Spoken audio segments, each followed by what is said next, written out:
This show is brought to you by AirlineGeeks.com.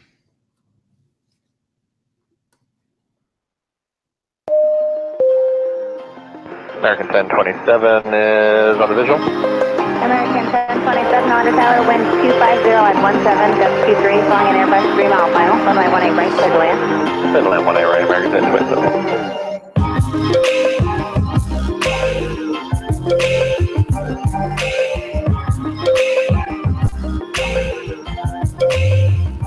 And we're coming to you live. If you're just joining us, I'd like to welcome you on board. Once again, this show is brought to you by our friends at AirlineGeeks.com. We're coming to you live from anywhere and everywhere. Ladies and gentlemen, Av geeks alike, we'd like to welcome you to the very first episode of Inside the Airlines. Woohoo! Round of applause. All right. Yeah, we did it. How about that? Giving you an inside look at all things airlines, from the people who run them to the passengers who use them. We've got interviews, trending news stories, and a whole lot more for you. Welcome. My name is Tyler. I'm one of your hosts. I'm a 6-year airline employee with experience in everything from baggage handling to airport customer service agent, and currently I'm a flight attendant. And my name is Ryan, president and founder of AirlineGeeks.com, bringing you the latest and greatest from inside the airlines. Check out AirlineGeeks.com for the latest airline industry news from around the globe in real time. We have a great show coming for you all tonight. Including exclusive interview with none other than Scott Bateman, or as you guys may know him on Twitter, at Jumbo747Pilot. He's the guy who's always sharing his vivid views from the 747 flight deck. We will be discussing with him today what it's like to fly the arguably the most iconic airplane in aviation history. I would go ahead and say that it probably is the most iconic airliner. I mean, I can agree with that. You talked about it in your interview a little bit, and we'll get to that later, but just a little sneak peek. You were saying that it's got to be the most recognizable plane. By far. It's Scott Kirby, the president of the United States, said it's definitely the most recognizable airplane. And even passengers can recognize that, no problem. And that's a big statement to make. Easily. So not only with that interview today, but we're also going to be diving in depth at some of the latest like trending airline stories and news stories that you might have seen on Twitter, things that are going on right now. We're going to try and do this podcast weekly and bring to you exactly what's going on up to date in real time. But first, we need to settle something. Okay, so this is our very, very first episode, but we definitely need to settle something right here and right now. Is it AV Geek or Av Geek? What is it? It's definitely Av Geek. I think you mispronounced it in the beginning of the episode. It's okay. No, come on. No, I think I said Av Geek, right? I think it's Av Geek. I'm pretty sure it's Av Geek. We need some thoughts from the audience, but I'm pretty sure it's Av Geek. Yeah, listen. I grew up believing it was AV Geek. I don't know. Maybe I'm crazy, but who knows? So we'll get that figured out maybe in a later episode. I don't know. But Ryan, let's get started. This is our very first episode. The people want to hear from you. Who are you? What do you do? Where are you from? What makes you think you can have a podcast that talks about airlines? I like airplanes.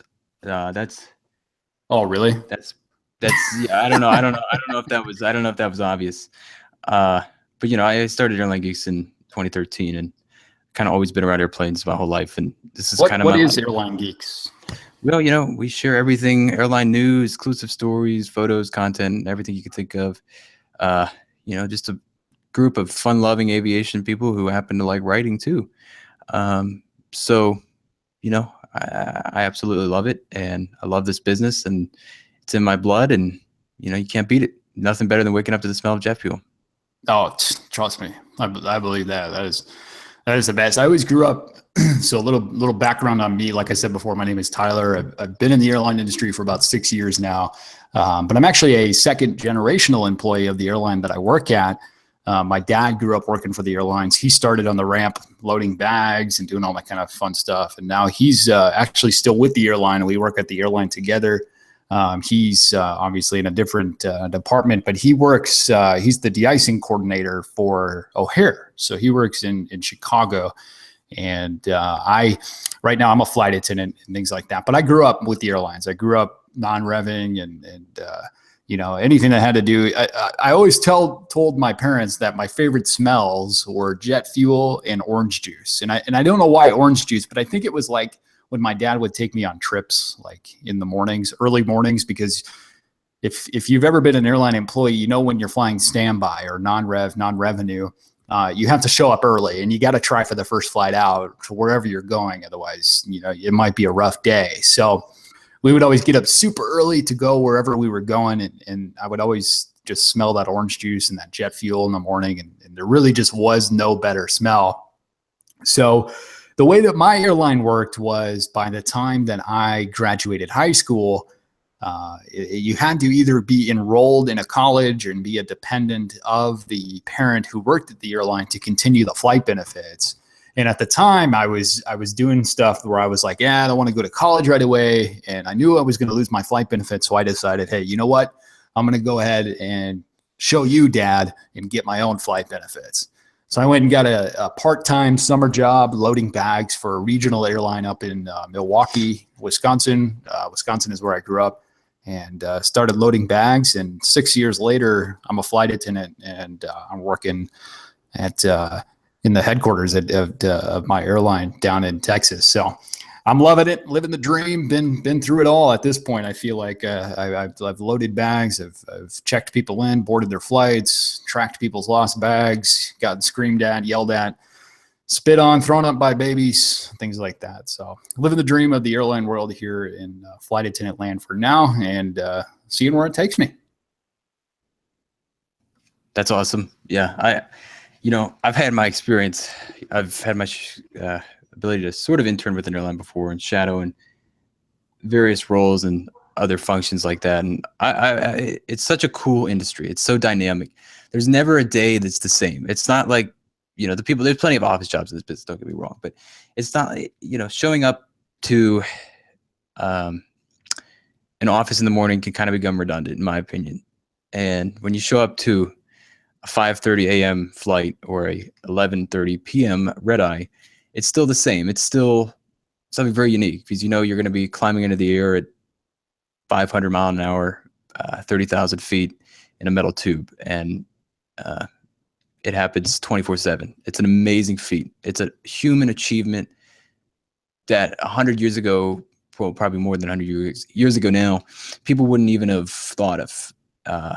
And it would have been, it's something amazing. Words can't even put it into context.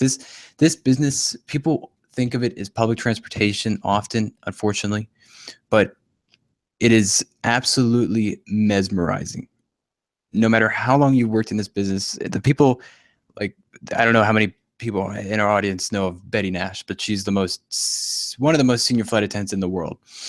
And she'll tell you that, I've had the opportunity to meet her before. She'll tell you, this business, it's so unique. And if you can do it for how long she's done it for 60 years or so, that you're doing something right. And it's amazing. I wouldn't trade this business, the work that I do here at Airline Geeks or the stuff that I do at the airport, for anything. And even beyond that, I would say that it's a family. You know what I mean? You look at the network that you grow, even just looking at it from a social media standpoint. You take a look at all the people that you get to interact with on a daily basis on social media, and see all these people that have all the same interests as you.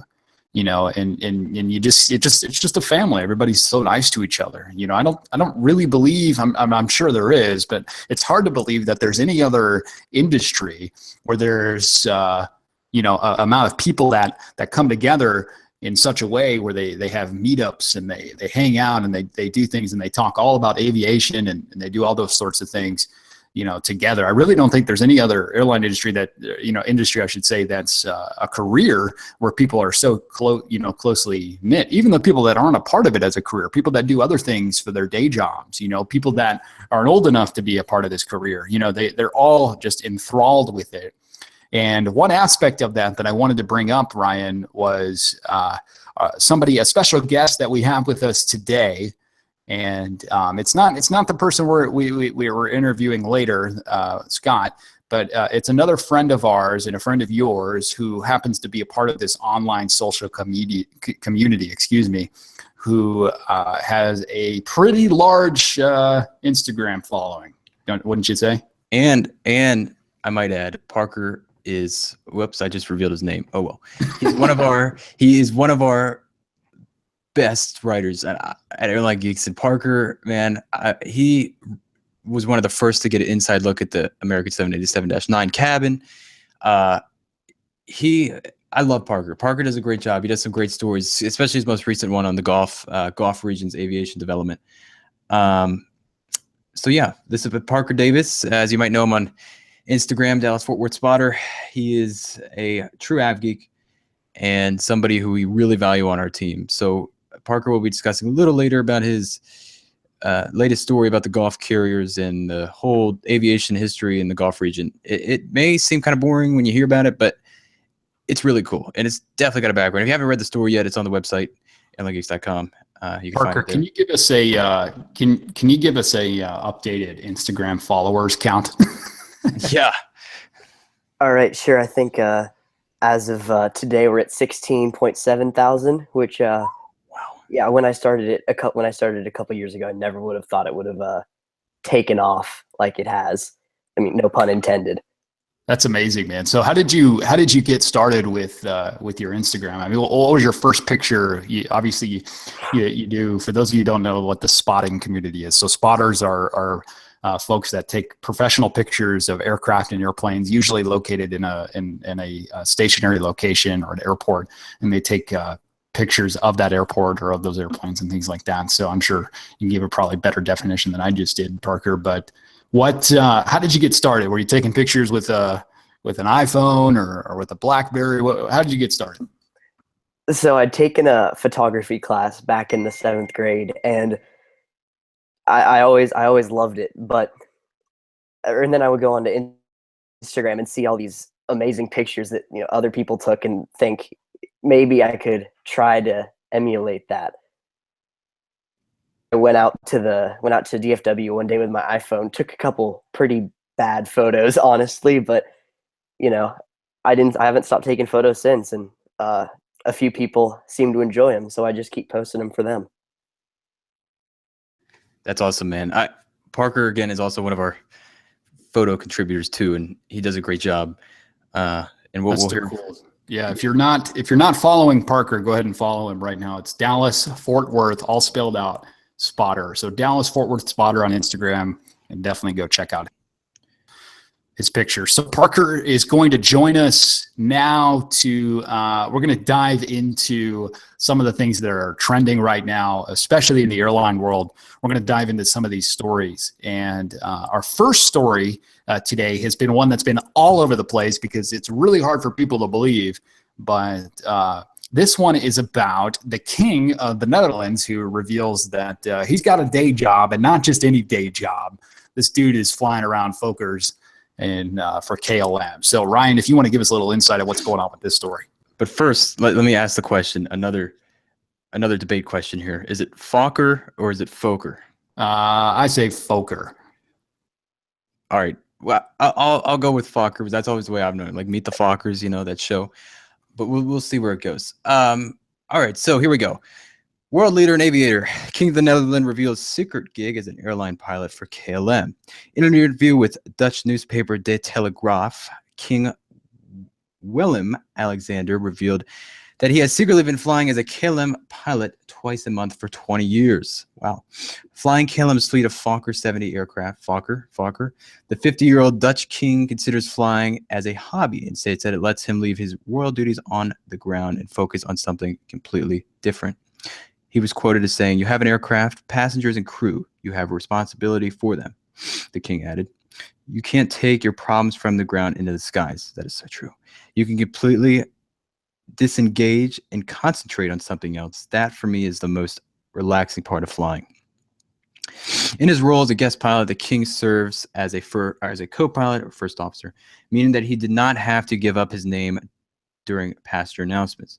While many people may have been able to recognize the voice, people often were not able to put two and two together. The king also added that he's not regularly recognized by passengers, especially after cockpit security has tightened post 9/11.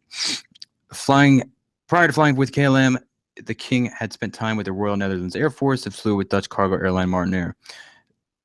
Soon, King Willem-Alexander will be retrained to fly KLM's Boeing 737s as the Fokker 70s are being phased out. That's kind of an end of an era, but so yeah, that's very cool. I mean, your next flight, you might hear over the PA, "This is your Royal Highness speaking," or "Gear down, Royal Highness," or something like that. It's very interesting.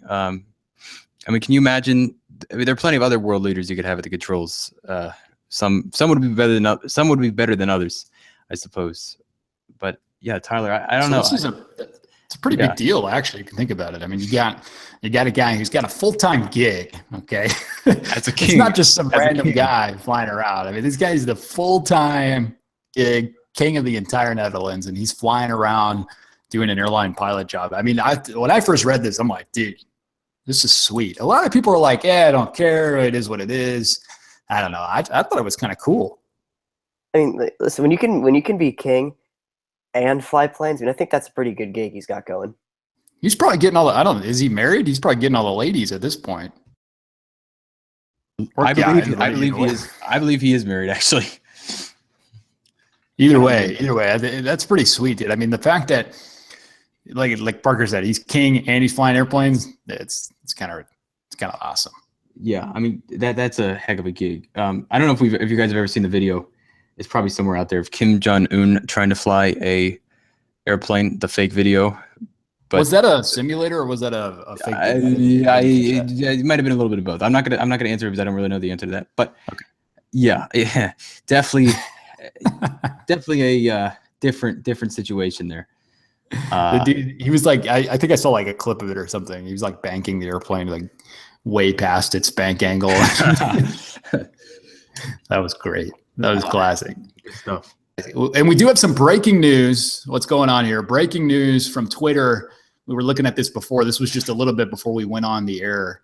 AeroMexico looks like they tipped over what looks to be a catering truck, and there happens to be some people injured. So before we make any jokes or anything, let's first of all say we're glad that nobody was critically or was somebody critically injured. Can you give us a little insight on this one? Yeah, from my understanding, there was an individual critically injured. Let's see what I got here. Yeah, AeroMexico 737 hits and overturns service vehicle at LAX. 6 hurt in vehicle. Sounds like 1 is critically injured. So definitely a. Gosh, yeah, we'll send our thoughts and prayers out to that person. That sucks. So I'm trying to figure out how this happened, though. I mean, obviously we don't have any picture. Well, we don't have any videos of what happened yet, but. As with anything, there's kind of 2 things you can take away from situations like this, especially this one. First of all, for people who drive on the aircraft operating area, you can go with the common motto. Airplanes always get the right of way on the AOA. And there's also the reason why flight attendants always tell you to sit down, and Tyler, you can attest to this, sit down and remain seated until you reach the gate, because accidents like these unfortunately do happen. And it is critical that everybody still stays down with their seatbelts fastened, because that's quite the jolt. Even if you're in a massive aircraft, if you hit a truck, it'll still jolt you around pretty good. So that's definitely a lesson, but definitely thoughts and prayers out to that critically injured person and all the rest who are hurt. Sounds like a pretty good response. And the truck appears to be on its side from the photo, so it definitely did some damage. Did you guys post a picture on Airline Geeks? Yeah, we quoted a tweet. You can see the tweet. It's one of our more recent ones. You can kind of see it. There's a few others out there. but our photo really shows more emergency vehicles. But there's a bunch out there. You can see a helicopter view. So it's all good. Interesting. It's been a busy week in the airline world, especially yesterday. Now, a lot of you guys had seen what was going on yesterday. We had some fighter jets scrambled out of Honolulu to meet a American Airlines inbound flight, American Airlines Flight 31 from Los Angeles. This was an Airbus A321 at the airline. I'm not sure what they call it outside of the airline, but at the airline, they call it an A321H Hawaii. That just means it's an Airbus 321 that's ETOPS certified to cross an ocean. So the Airbus A321H was coming out of Los Angeles, and about halfway, there appeared to be a little bit of an incident with a passenger on board. Apparently, according to eyewitness accounts at ABC News, this passenger put a blanket over his head and he tried to rush the cockpit door, and he had a laptop in his hands, and the flight attendant stopped him with a beverage cart, and it was a whole big ordeal. There was an off-duty Los Angeles police officer on board who assisted with the restraint of this passenger, as well as assisting the flight attendants keeping this passenger. Another eyewitness said that they duct taped them to the seat, and they had the flight attendant issued flex cuffs, and they were using those on that passenger and things like that. So pretty interesting stuff going on. To me, that's kind of scary, especially with with obviously being a flight attendant. That's one thing that we're always constantly thinking about. And a lot of people, in a way, I guess from my perspective, you get kind of desensitized. So what it's been, 17, 16 years since September 11th. And you tend to not forget, but you become numb to it. So you become desensitized to those type of things. And you think, it'll never happen again that way because of X, Y, Z. But you got to realize that regardless of this guy's situation, because there was a lot going on with this person. And the news is reporting that he had issues at Los Angeles where he tried to open up doors and had to get rescreened and all that kind of stuff. But regardless of what was going on with this person, I'm thinking that you still have to be vigilant. You still have to be understanding, and you still have to be cautious of anything that's going on in the airline industry. The airline industry has always been, and it always will be, a target for terrorism, for anything really. I mean, people they're completely different when they get to the airport. There's that running joke in the airline industry that people just check their brains at the door when they get to their airport, because it's a whole different world. It's not necessarily a pleasant experience in the United States anymore traveling. So this was a scary incident, and I'm thinking that there might be some changes coming down the road for how the government deals with these type of passengers, and how the government deals with all passengers really in general. And I'm just hoping, from an insider's perspective, that there isn't too many changes to TSA and things like that, because in my professional opinion, it's already a nightmare with the TSA and things like that. So I think the worst part of it was the whole laptop issue, and I'm hoping that that doesn't spark the DHS to do what it's already planning to do, or at least allegedly planning to do, with the laptop ban coming from Europe and things like that. Yeah, absolutely. I just wanted to touch on what you said about. I thought the praise was they checked their brains with their bags, but Yeah, that's what I meant. You know what I meant. I know what you meant.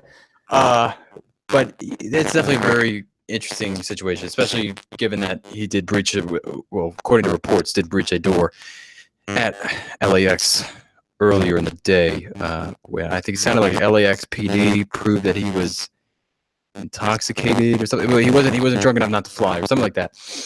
That definitely is something where you do have to consider. Yeah, I don't know.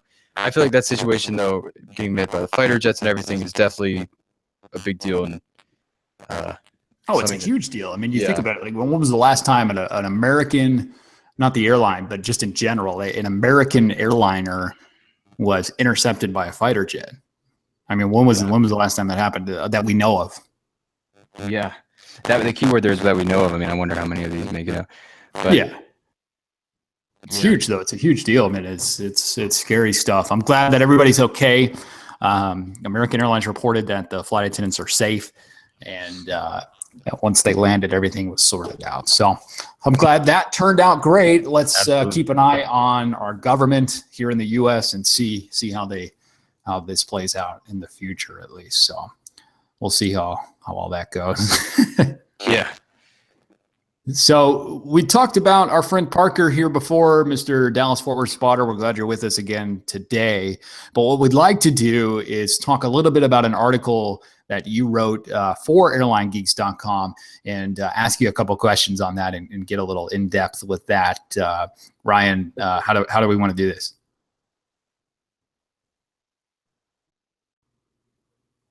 All right. Well, you want me to give you a quick little intro to the article? Sure. Yeah. Let's see what you got. All right. So I've always really kind of been interested in how Gulf carriers interacted with U.S. carriers and the world as a whole. I mean, I think we hear so much about those airlines now with open skies and that whole deal, but not so much about how they got to where they are today. So, I mean, if you haven't read the article, I kind of take a look back at the airlines and airports and their histories, since Qatar and the UAE gained their independence from Britain in 1971 and the huge growth they've encountered. I mean, I won't spoil it too much, but in less than 40 years, the three airlines, those being Etihad, Emirates, and Qatar Airways, have gone from nothing to airlines making multi-billions of dollars worth of profit, which is almost unheard of in an industry like that. And that's just a story I really wanted to tell through my article. So if you haven't read it, please, after this, go check it out. It's on airlinegeeks.com down on the homepage. Yeah, it ties in really well with what we were talking about a little bit before, how the United States government is interacting with these airlines as well. And so correct me if I'm wrong, you did a little more research than I probably have, Parker, but I guess the main argument that these United States airlines are having is, hey, look, these guys are cheating. These guys are getting subsidized by their governments and we don't get subsidized by our governments, and they're being able to fly point-to-point routes like A380s from, for example, gosh, who knows, Abu Dhabi to Orlando and things like that. Just doing things that a lot of other airlines aren't able to do because they're being subsidized. Is that along the lines of what's going on with these carriers? I mean, that's really the U.S. carrier side of it. But I mean, I also think that, when you look at Emirates, there's absolutely no way a U.S.-based airline could purchase over 100 A380s and stay afloat financially, and there's also no way they could have the same type of sustained growth over all these years. But I mean, when you look at the side of when you look in the U.S., I mean, all of the three big legacy carriers have declared bankruptcy at some point since 2000, and I mean, but they're still up in the skies making record profits. And that's why I think largely, I mean, there's certainly point to be made on both sides, but I don't think the Gulf carriers deserve the same. Deserve everything they've been given by U.S. carriers and media as a whole. Interesting. So I guess Ryan, you had some questions that you wanted to ask about this one, right? Yeah, I sure did. Parker, I'll just start with this one. What do you think sets the Gulf region apart in terms of its diverse aviation history? Well, I mean, I think you look at their history as a whole, and you have the two countries I talk about in the article are the Qatar and the United Arab Emirates. They've only been around since 1971, and Emirates, the oldest airline out of the three, has only been around since 1985. So I mean, they're babies when it comes to the world economy and the aviation market. But somehow all three have truly managed to become forces in the aviation world, which is something nobody's managed to do at the same speed as them. And I'm not sure anybody else is poised to make a jump of the same scale. Interesting. So I guess the other question would be then is which carrier pioneered that market? Was it Emirates, Etihad, or Qatar, or maybe a combination of the three? To start off, I think Emirates was the first carrier to come around in 1985 rather. They were certainly the driving force behind the growth in the region, and they began this astounding growth before the other two. So I think it's certainly safe to say they were the true pioneers. But of course, Qatar followed shortly after, and they were largely in uncharted territory as well because they were their country's first airline. And then in the early 2000s, Etihad came around, and they essentially did what Emirates had done, but they just really started with a leg up, given their business model had essentially been tested and refined by the other two.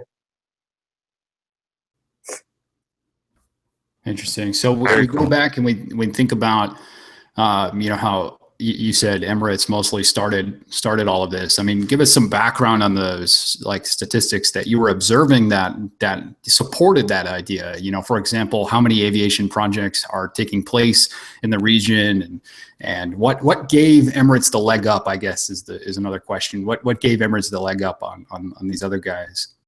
All right. Well, so the news story I read that kind of prompted my desire to write this article is that I saw there are currently over 150 aviation-related projects going on in the Middle East, which represent over $60 billion in total value.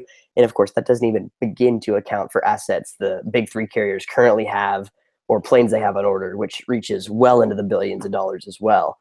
So, I mean, Emirates, I think, got that leg up just because the UAE had already had, I mean, big commercial flights with other international carriers. I mean, Middle Eastern carriers, and also those coming from Europe, et cetera. So, I mean, they had the industry in terms of airports and facilities, but they just needed a hometown airline, which is something that that Emirates truly provided for their country.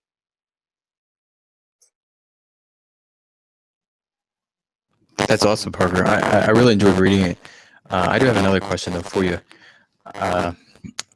What was the most significant aspect of the region's history that you noticed? Like what really brought the industry kind of out, like in that region? I guess set it apart. All right. So, I mean, this isn't necessarily but set it apart, but I think the most significant thing I found when doing the research is just the region itself. I mean, the UAE and Qatar are they're basically giant sandpits, deserts. I mean, and somehow these countries and airlines have been able to flourish in ways that are totally unheard of. I mean, it's largely been because of oil and how they've been able to grow that industry internationally. But I mean, while I was researching, it was still amazing to me how they've been able to grow from nothing to where they are now, especially given the regional handicaps they've been given.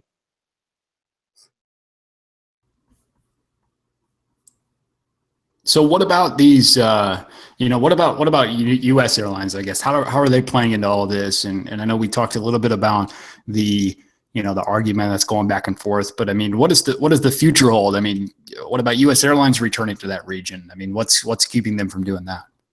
So I think this is honestly the most difficult thing to speculate about regarding the region. I mean, I think it's obvious that U.S. carriers want to return. I mean, Delta, American, they've all voiced their desire to Dubai, Doha, and regions like that, especially given that, I mean, American is a part of One World with Qatar, and they have a separate partnership with Etihad. I mean, it'd certainly be advantageous for them to, but Emirates, Etihad, and Qatar are just so dominant in that region, and they do such a great job of making money. I mean, both ways. It's going to be hard for U.S. airlines to gain really gain a true base and get like really good loads on routes that are already dominated, especially the big hubs, by those three. Very cool.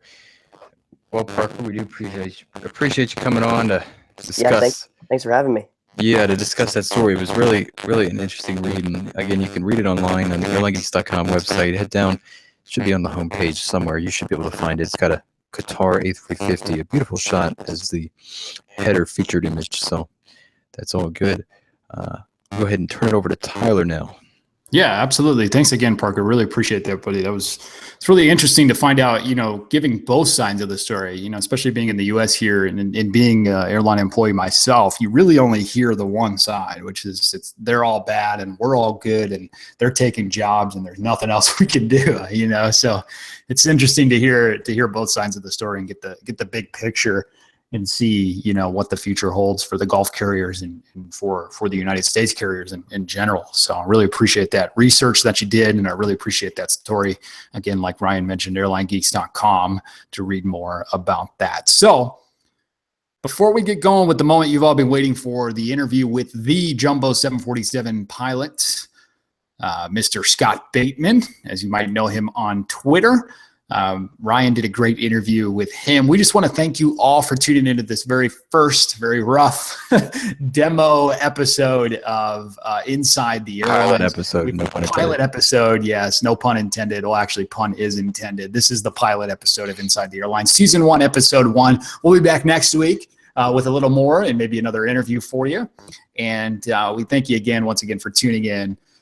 For everything that you do for us. We're just getting started. So you can follow us on Twitter at Airline Geeks and Flying High Ryan. And mine is Tyler Herrick. And Parker, do you have a Twitter? Yeah, the Twitter is Dallas FW Spotter. If you want to go take a look, I post a lot of same pictures from Instagram as well as some special cool. So ones. we'll drive the main traffic to your Instagram, then Dallas Forward Spotter. And Awesome. You can get the rest of the information from there. So thanks again, Parker, for joining us. And we're going to lead in with this awesome interview from Flying High Ryan, Mr. Airline Geeks himself, airlinegeeks.com. This show is brought to you by airlinegeeks.com again. And make sure you go check that out. This great interview from Mr. Scott Bateman, the Jumbo 747 pilot, coming up for you right now. Hey, this is Ryan from airlinegeeks.com. We're currently here with Scott Bateman, one of the Twitter famous 747 pilots who's always sharing his beautiful and vivid views from the flight deck. We're going to talk to him today about the 747, which in some eyes is a dying breed for some carriers, and for others it's still a workhorse. But Scott, I just wanted to start talking to you, and kind of my first question here is, right off the bat, is what is your favorite part of flying 747? Ryan, firstly, it's great to be with you here and have a chance to share my experiences. The best thing about flying the 747 is everybody knows what you fly. So whether it be a 2-year-old child or a 50 or 60-year-old man, if you say you fly a Jumbo, everybody knows that iconic shape. It's one of the few aircraft that is readily recognizable by everyone, no matter where they are or what they did, whether they have a passion for aviation or not. That's awesome. Yeah, it's so true. I guess I would argue, and I think this is definitely a fair argument, that it's the most recognizable airplane on the face of the earth. Everybody knows the Jumbo Jet 747. Is there something, kind of a specific aspect of the airplane, from a pilot's perspective, that you really enjoy? From a more technical viewpoint, it really is a proper pilot's airplane. So it's probably one of the last generation of aircraft that truly is flown by wires. It's not fly-by-wire. There are actually wires connecting me all the way back to the flying controls. So there's no electrics involved. And you really do get a real feel of the airplane. And on some days, it's as light as flying a Cessna 172. It's a fabulous airplane to fly, has great feel as a pilot. That's awesome. And that good day must be at Cessna 172, it must be a good day. So before you started with the 747, what other airplanes did you initially fly? Well, actually, the 747 is the only jet I've ever flown, actually. Wow. So I started my pilot career in the military. I flew the T-67 Firefly, which is a 260 horsepower piston single-engine aircraft. Did all my elementary training on that. Then I moved on. From there, I was streamed to be a multi-engine pilot in the Air Force. Went on to fly the British Aerospace Jetstream, which is a small commuter turboprop, twin turboprop. And then I went straight from that to the Hercules, and I spent almost all of my military career flying the C-130 all over the world. Loved it. It was a fantastic airplane to fly. And then when I came to the end of my military career, I went straight into British Airways, and with my military experience, was very fortunate to go straight onto the 747. So it is the only jet and the largest airplane I've ever flown. Very cool. Very cool. So in terms of, I'm sure you've flown the 747 to many different places, but of all the places you've flown the 747, all the different airports, whether it be in Africa, Europe, Asia, America, what is your favorite airplane to fly the 747 into? Oh, favorite airport? Oh, no, that's a challenging one. I was just going to say that's a big picture question, but Oh, it is. There are so many challenging airports. If I were to say I could pick a few, if you let me pick a few, that'd be great. So New York is particularly challenging from a pilot technical point of view, particularly when we do the very famous Kinazi approach with the final turn in the last few miles of that approach. That's particularly challenging for a large aircraft. The approach was designed for sort of an A320 737 sized aircraft. To do that in a jumbo or something the size of an A380 is a huge challenge. I think just this week a number of A380s actually went round because of the challenge in the wind and ended up in Philadelphia. So from a technical viewpoint, that is a hugely challenging airport at the best of times. And then when you add the East Coast New York weather to that, it can be a real challenge. In terms of views, looking at the cockpit, which ones do I sit there and pinch myself and say, wow, I'm getting paid for this? Las Vegas is always a favorite, coming in over the desert at night and seeing twinkling lights of Vegas turn into the Strip. An amazing view. And also San Francisco, when you do the bay arrivals, when you come high over the bay, over the Golden Gate Bridge, out and spiral down out towards Oakland. That is an absolutely stunning view that you really have to pinch yourself. And the final one, which again is challenging in a different way, is probably San Diego. San Diego is a very short runway for a 747. We are the biggest aircraft that flies into that airport. And it has a very unique feature of short finals. Somebody decided to build a multi-story car park. So you look at this car park and you think, we're never going to make it. You do every time, but actually just the perspective makes it a real challenge to look out the window and land on that really short runway at San Diego. Wow, that's that's a good old San Diego approach. So in terms of, from a, I guess, recent sort of perspective, any good stories, any good flights you've had, or any kind of recent stories that you'd like to share with the audience? Oh, recent stories. Oh my goodness. I'm sure there's plenty. Lots of fun stories that I can't really tell you on any podcast, if I'm honest, because that's pilots always have fun, you know that. Actually, I mean, in terms of recent stories, but I'm very fortunate. I do 3 or 4 flights a month. My roster's pretty good. I get to travel the world. I get to meet people through Twitter like yourself. And one of these great things that I've been able to do very recently is actually go and meet some of these people who follow me. Not just the last couple of weeks ago, I've met some people, but I'm going to this coming week on Tuesday. I'm going to Dallas, and I haven't been to Dallas for a while. And I'm going to meet two of my Twitter followers in Dallas. We're going to go out and we're going to go and see a museum and do some other stuff. You definitely got to hit the C.R. Smith Museum. Oh, is it good? Oh, it is one of the best. It is an AvGeek Dream Museum. That is one of those, along with the Delta Flight Museum in Atlanta. It's definitely a very cool place. Kind of tells the story of American and even just aviation and the airline industry in general. Wow, really looking forward to it. I'm actually desperately trying to get to Washington in June because I've never done the Udvar Hazy Center, the one out at the airport. And I really want to do that. I've done the Smithsonian on the Mall and stuff like that, but I've never had the chance to go out to the airport. And I'm going to make a real effort to try and do that in June. Very cool. So another question here I just want to ask you, and what about aviation? I ask this kind of everybody who has established themselves in an aviation career, and I kind of have my own perspective, and I'm sure everybody else does, and including you. What about aviation gets you up in the morning? Is it the smell of jet fuel? I know that's mine. The smell of jet fuel gets me up in the morning, but what gets you up in the morning? What about aviation kind of gets you going? I don't get up in the morning, Ryan, if I'm honest. I'm a truly night person, and I'm very fortunate that I work on an aviation fleet where the timings for most of our flights are mid to late afternoon, particularly if we're going west. So therefore, I don't have to worry about getting up in the mornings. Really don't do mornings.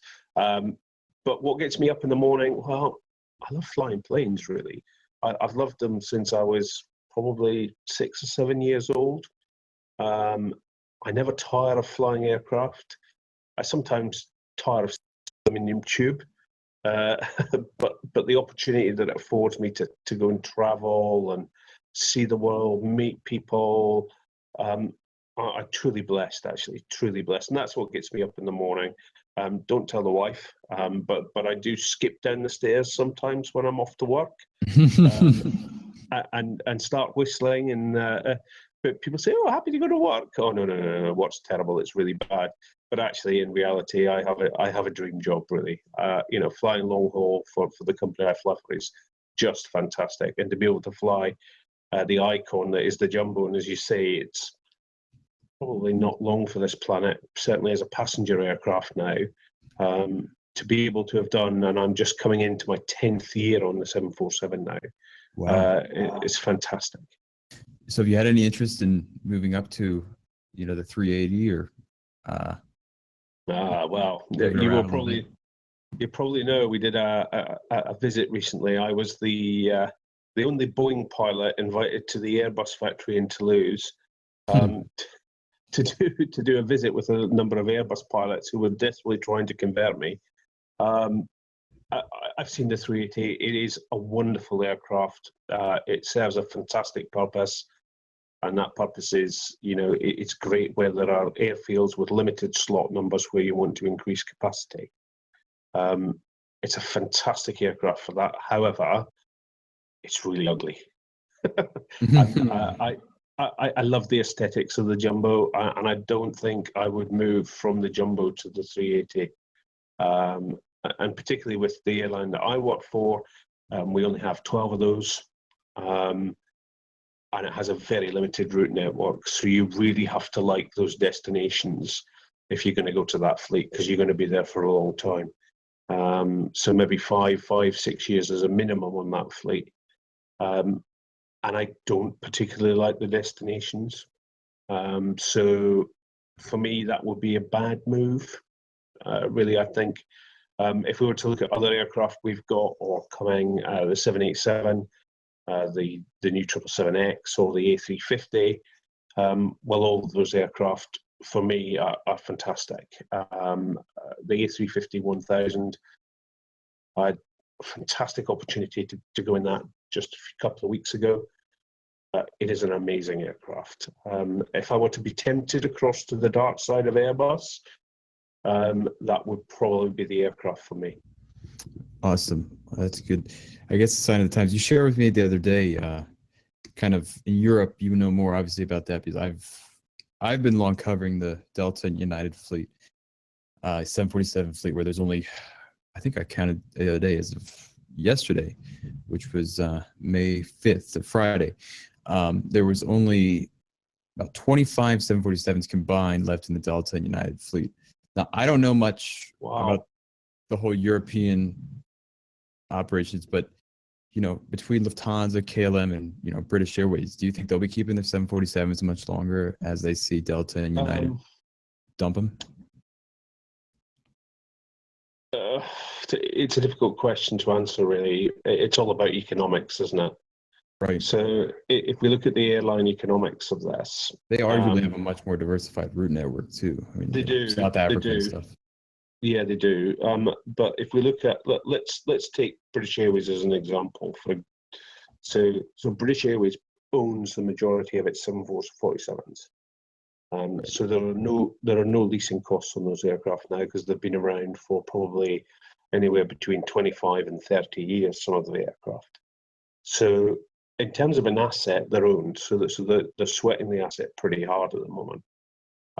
As long as the fuel price stays pretty low, and I don't know what figure that would be, but certainly below the $100 a barrel sort of level, the whole cost of operating the aircraft, even with the increased fuel burn, versus something like a 777, which has a $900,000 a month leasing charge on it. Once you add all that in and together, the whole cost of operating the aircraft is pretty low. So British Airways recently, I know, as you probably know, has invested a significant amount in upgrading 19 or 20 of the cabins on the 747 fleet to a very new cabin spec, which is very similar feel to the Dreamliner. So if they're making that kind of investment, they're not going to get rid of them in the next few months or years. I mean, a cabin refit in a 747 is not cheap. So you wouldn't be doing that if the plan was for it to go in the next couple of years. If we're looking far enough ahead to a decade, I think the 747-400 as a passenger aircraft will be gone in a decade completely. And I think Lufthansa and possibly KLM will go before British Airways, and that's just a numbers game, because British Airways still has a fleet up in the 30s. Still, you know, we had an original fleet was up in the 60s, but it's reduced significantly. And we have a core fleet of probably 20 with these new cabins. So I would think those new cabin aircraft are going to be the ones that are going to be hanging around possibly for 5, 7, 10 years from now, as long as the oil price stays low. And we'll slowly see the decline of the other aircraft that haven't had the refit over that term. Possibly as we see deliveries of the 350 start to appear in late 2018 and the 787, I think it's around the same time the 1000 orders start to appear as well. So as that metal starts to appear, we'll start to see the jumbos slowly decline. Nice. You shared with me the other day, there's a cool figure about, I'm not going to say it because I don't want to get it wrong, but you mentioned it about the 747 versus the Dreamliner and sort of its fuel consumption. So it's the same. Well, a colleague of mine had made a post on Twitter about going to Santiago, which is from Heathrow, is 14 and a half hours direct flight, which is the longest flight British Airways do. And his fuel burn in the 787 to do that flight was actually less than it took me to fly to New York. So it was just less than half the fuel burn to go to New York as his total. Double the flying time for half the fuel, effectively. It was amazing. I was utterly astounded by the efficiency of the 787 engines. But when you add the other whole costs into that, and the proportion of the $9,000 a month leasing charge, it's still an expensive airplane to run. And the 787 is brilliant, but the 747's got a bit of life left in it yet. Very nice. Have you had the chance to fly a retirement flight for one of the 747s yet? Yeah, I have taken one to Victorville. So I used to be a manager for the airline, and I had the opportunity to take one to Victorville, and I did. The saddest thing I didn't do, which I should have done, is I should have asked them to cut the column off the aircraft. So I could have kept the column and said I took it to its resting place and nobody else ever flew it. It's with the benefit of hindsight, you always remember these things, 2 minutes after you've left. It's a sad day, actually. It really is quite sad to go to Victorville. I don't know if you've ever had the opportunity to go out there. Bucket list. High on the bucket list. It's quite a sad place. I love aircraft and I love aviation, and there's a few aircraft in there now that I've flown, and it's a bit like my Air Force career. I took my son to the Air Force Museum recently, and 3 of the aircraft that I had in my logbook were actually in the museum. Wow. Yeah. That must be but it is a bit leveling, because I'm only 45 years old and I think, oh my God, airplanes are in a museum. So it just shows you how quickly technology moves on and actually makes these aircraft obsolete, effectively. Very cool, very cool. So to conclude, if you had to give one piece of advice to folks, and there are many who want to become 747 pilots, what would that be? Any pilot, anyone who wants to become a pilot, I'd suggest you, one, do well at school, particularly in science, technical or mathematics subjects, particularly. Physics is really, really important, and sort of maths is particularly important. I wished when I was going through my pilot training that I'd tried just that little bit harder at school to understand applied maths, because I really did struggle. So that would be my first advice. My second advice would be never give up. I didn't get to be a pilot in the Air Force first time round. I was turned down, and that's quite heartbreaking, and you lose self confidence, and you think, well, actually, maybe I'm not really cut out for this. What I'd say to them is, if you're passionate about it, do it, do it, do it, and keep doing it until you've achieved your goal. Anyone can be a pilot. I mean, I've met people who are less able, who are pilots, who've had aircraft specially adapted to allow them to fly. I've met businessmen who are in their 70s who have decided that their passion now is to fly, and they've learned to fly in their 70s. So there is no barrier to you becoming a pilot if you want to become a pilot. The only barrier is in your head, really. It'll be you, and possibly the cost of a commercial pilot's license. I don't know how much it costs in the US, but at the moment, we're somewhere in the region of about £100,000 for that in the UK. And unless you can get sponsorship through an airline, that's a significant investment in yourself. Right. Yeah, no, I've that's awesome. That's awesome advice, and I'm sure our followers will enjoy that. Well, Scott, I do appreciate you joining us here, and thank you for giving us all. Yeah, absolutely. Thank you for giving us all that awesome, not only the advice but the insight. And a lot of people are waving goodbye to the 747. It's kind of heartbreaking, especially here in the U.S. But thanks for kind of giving it some new light, I guess. Hey, it's not gone yet, and if you want to see the pictures, follow me on Twitter at Jumbo at 747 Pilot, and I'd be happy to share everything I see, and hopefully we've got some pretty good events coming up in the next couple of months, courtesy of my employer, which will be fantastic for people to view. Awesome. All right, thanks, Scott. Awesome. What a great interview, man. That was awesome, Ryan. Thanks, Tyler. Yeah, that was a lot of fun. I really enjoyed putting that together. It definitely was a good time to talk to Scott. Even off the record, he was definitely a joy to talk to. Cool, man. Yeah, he's really cool. But once again, we thank you, everybody, for joining us today. Parker, Dallas, Fort Worth spotter. Make sure you check him out on Instagram. Ryan, at Flying High Ryan, and I'm Tyler at Tyler Herrick on Twitter. You can check us all out on airlinegeeks.com. Make sure you read Parker's article about the Gulf carriers. And we thank you once again for tuning in to our very, very first episode of Inside the Airlines. We're just working out the kinks. We're having a good time. We're making it fun. And we'll be back hopefully next week with our next installment. Thanks for tuning into our pilot episode. And we'll catch you all next time. 1027 is on the visual. American 1027, Honda Tower, wind 250 at 17, gust 23, flying an Airbus 3 mile final, runway 18 right, clear to land. Midland 18 right, American 1027.